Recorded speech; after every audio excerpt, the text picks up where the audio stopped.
नाभिक स्नेही प्रतिस्थापन अभिक्रिया के बाद नेक्स्ट रिएक्शन है विलोपन अभिक्रिया।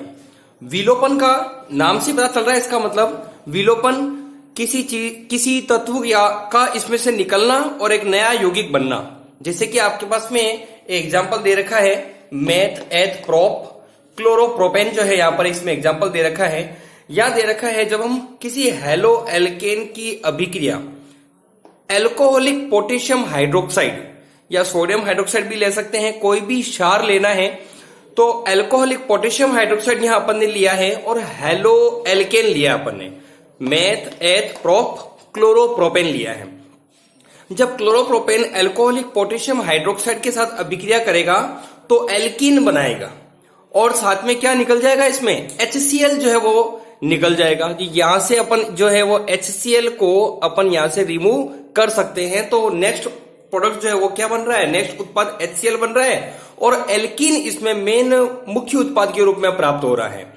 चूंकि इस अभिक्रिया में विलोपन जो है वो एक हेलोजन और हाइड्रोजन का हो रहा है। इस अभिक्रिया में विलोपन हेलोजन और हाइड्रोजन का हो रहा है, इसलिए इस अभिक्रिया को विहाइड्रो हेलोजनीकरण भी कहते हैं। एक और चीज, इसे बीटा विलोपन भी कहते हैं। बीटा क्यों? जिस कार्बन से हेलोजन जुड़ा होता है उस कार्बन को हम अल्फा कहते हैं तथा इसके पास वाला जो कार्बन है वो बीटा कहलाता है।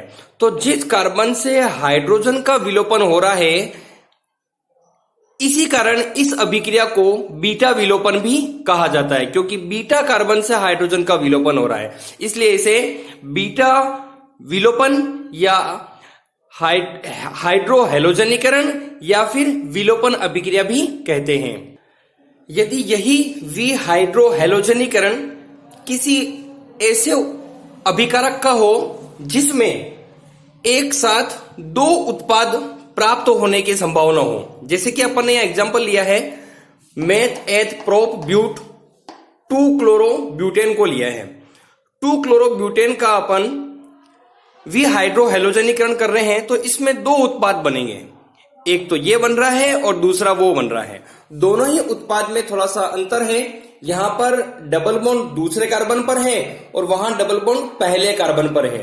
तो इस प्रकार की अभिक्रिया में सेटजेफ रूल लग जाता है, सेटजेफ नियम लग जाता है। सेटजेफ नियम ये कहता है कि अगर इस प्रकार का विहाइड्रो हेलोजनीकरण होगा तो वो उत्पाद अधिक मात्रा में बनेगा जिसमें द्विबंधित कार्बन परमाणु पर एल्किल समूह की संख्या ज्यादा हो। तो आप देख सकते हैं यहां पे इस उत्पाद में द्विआबंधित कार्बन ये है और ये है।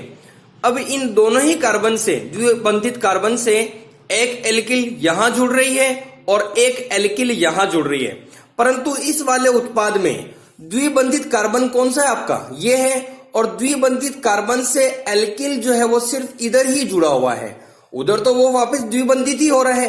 तो द्विबंधित कार्बन से सिर्फ एक ही एल्किल समूह जुड़ रहा है, इसलिए ये उत्पाद कम मात्रा में बनेगा, जैसे कि यहां लिख रखा है 19%। और इस वाले में द्विबंधित कार्बन ये भी है और ये भी है, इस वाले कार्बन से भी एल्किल समूह जुड़ रहा है और इस वाले कार्बन से भी एल्किल समूह जुड़ रहा है। तो इस उत्पाद की मात्रा 81% होगी, जो कि मुख्य उत्पाद के रूप में होगा। ये जो है सेटजेफ नियम के अनुसार उत्पाद बन रहा है।